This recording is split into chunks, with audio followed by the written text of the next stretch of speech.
आणि एकूणच या संदर्भात अधिक चर्चा करण्यासाठी थेट बीडला जाऊया. आपले प्रतिनिधी लक्ष्मीकांत रुईकर आपल्याबरोबर आहे.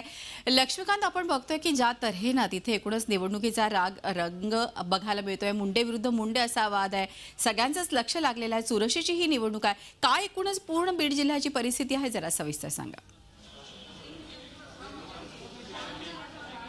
मृदुला, बीड जिल्ह्यातील एकूण 6 नगरपालिकासाठी या ठिकाणी आज मतदान होते. सकाळी 7:30 वाजेपासून बहुतांश मतदान केंद्रावर मोठ्या प्रमाणात मतदार जे आहेत ते मतदार येताना दिसून येत होते.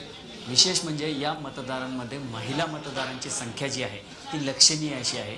मोठ्या प्रमाणात गेल्या 4 तासापासून महिला या घराबाहेर पडलेल्या आहेत आणि आत्तापर्यंत दुपारी 1 वाजेपर्यंतची जी माहिती मिळते आहे त्यानुसार बीड जिल्ह्यामध्ये 40% आसपास मतदान झालेले.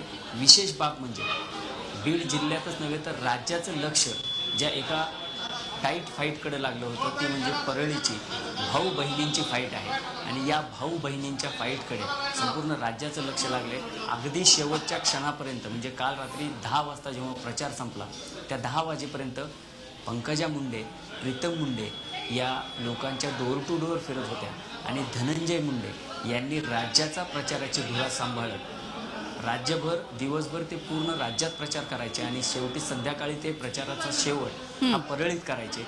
त्यांनी देखील पूर्ण जोर लावलेला आहे. त्यामुळे या ठिकाणी निकाल अद्याप तरी नेमका काय लागेल हे कोणीही ठामपणे सांगू शकत अशी परिस्थिती आहे. एकंदरच बीड जिल्ह्यामध्ये मतदारांचा उत्साह हा मोठ्या प्रमाणात दिसून येते हे मात्र नक्की.